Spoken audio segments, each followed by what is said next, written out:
আমাদের বুয়েটের আপনার 5 ভাইকে হত্যা করেছে সন্ত্রাসী সংগঠন ছাত্রলীগ। আমরা আজকে ছাত্র সমাজের পক্ষ থেকে সন্ত্রাসী ছাত্রলীগ ছাত্র সংগঠনকে অনতিবিলম্বে সন্ত্রাসী সংগঠন হিসাবে বাংলাদেশ থেকে এই সংগঠনকে বাতিল করার জন্য ঘোষণা করতেছি। যদি এই ছাত্রলীগকে বাতিল সংগঠন হিসাবে ঘোষণা করা না হয়, আমরা ছাত্র সমাজ আরো প্রতিরোধ আন্দোলন গড়ে তুলব। আপনারা সকলেই জানেন এই ফ্যাসিস্ট হাসিনার গুন্ডা বাহিনী হলো ছাত্রলীগ। শুধু আপনার নয়, আরো যারা কত মায়ের বুক খালি করেছে ছাত্রলীগ।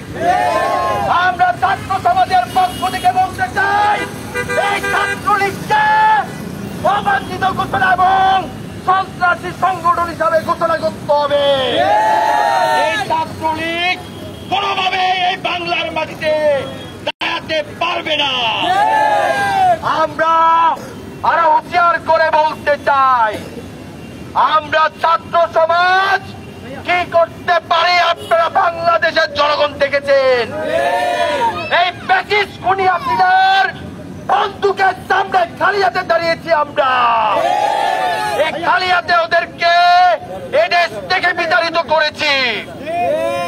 কোনোভাবেই এই হাসিনার দালালদেরকে এই বাংলার মাটিতে থাকতে দেওয়া হবে না।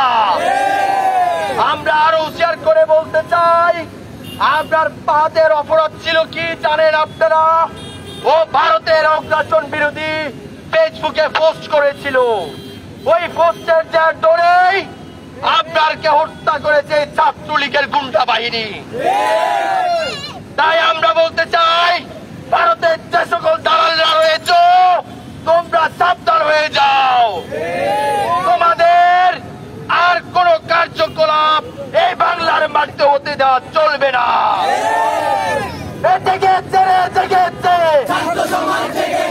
দিয়েছি তো রক্ত, রক্তের বন্যায়।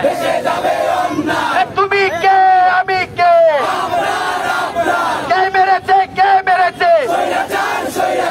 কে মেরেছে, কে মেরেছে? ভারতের দালালেরা হুঁশিয়ার সাবধান।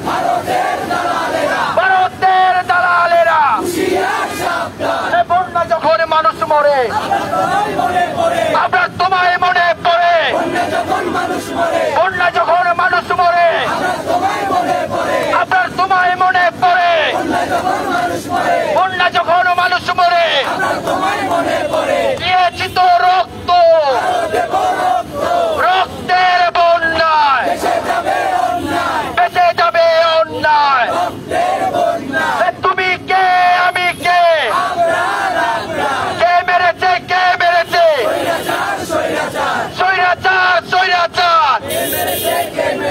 তুমি কে, আমি কে?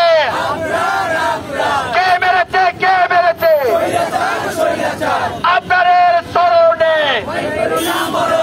ভয় করি না মরণে। আপনাদের স্মরণে ভারত যখন চোখ রাঙায়, আপনার তখন জাগিয়ে যায়। ভারত যখন চোখ রাঙায়, আপনার কবরে লক্ষ্য, আপনার ঘরে ঘরে। আজকের এই দিনে আপনার তোমায় মনে পড়ে। আজকের এই দিনে আপনার তোমায় মনে পড়ে।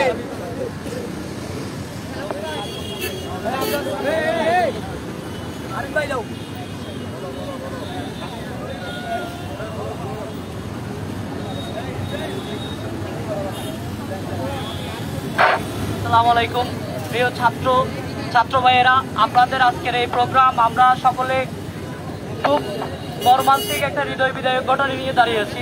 আপনার ভাইয়ের স্মরণে আজকে আমাদেরকে নতুন করে ভারতের চোখ রাঙানির বিরুদ্ধে দাঁড়াতে হচ্ছে। আমরা আমাদের এই স্বাধীনতা অর্জন করেছি কারো চোখ রাঙানির জন্য নয়, 20 ইট অনেক দিন দিয়েছি, আর দেওয়া সম্ভব নয়। আমরা ভারতকে তার প্রতি উত্তর দিতে হবে। হাজারো আবরার এখন জীবন দিতে প্রস্তুত আছে, তারা এখন আর ভয় পায় না আগের মতো। আমরা তাই আমাদেরকে শুধু আন্দোলন সংগ্রাম করে নয়, এখন সরাসরি আমাদেরকে তার প্রতি উত্তর জবাব দিতে হবে। ভারত আমাদেরকে সেই 53 বছর ধরে হাসিনার মতো কালপ্রিট স্বৈরা শাসক দিয়ে আমাদেরকে নানাভাবে লাঞ্ছিত, অপমানিত এবং নির্যাতন করেছে। তাই তাদের বিরুদ্ধে আমাদের এই ছাত্র জনতাকে একনিষ্ঠভাবে বিভিন্নভাবে দক্ষ জনশক্তিতে রূপান্তরিত হয়ে আমাদেরকে আমাদের লক্ষ্য নির্ধারণ করে আমরা যেন ভারতকে প্রত্যুত্তর দিতে পারি। শুধু কিছুদিন পর পর জাগ্রত হলে হবে না, আমাদেরকে সুশিক্ষায় শিক্ষিত হতে হবে এবং গঠনমূলক রাষ্ট্র পরিচালনায় অংশগ্রহণ করতে হবে। তাই আপনাদের এই আত্মত্যাগকে আমরা মলিন করতে চাই না, বারবার আপনাদের জন্য আমরা দাঁড়াতে চাই না। আপনাদের যে লক্ষ্য সেটা বাস্তবায়ন করার জন্য আমাদেরকে সকলকে আপনাদের কাঁধে কাঁধ মিলিয়ে তার লক্ষ্য পূরণ করতে হবে। এই বক্তব্যের মাধ্যমে আমি আমার বক্তব্য শেষ করলাম। আসসালামু আলাইকুম। পর্যায়ে চিটাং কলেজ থেকে আমাদের ভাই কিছু কথা বলবেন।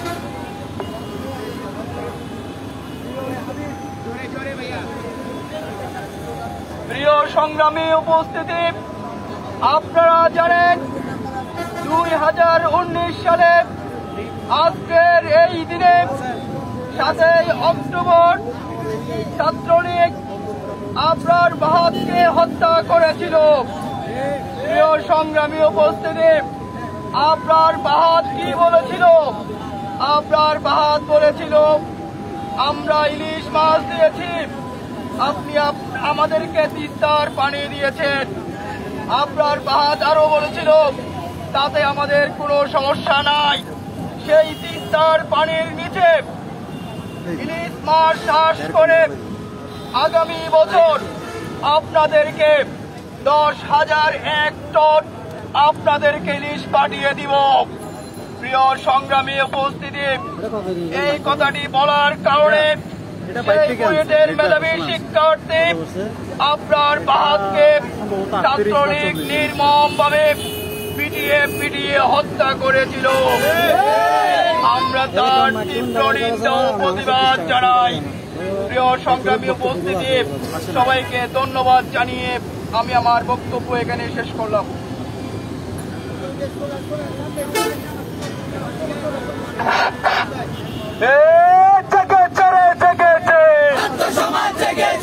তুমি কে, আমি কে, কে মেরেছে, কে মেরেছে,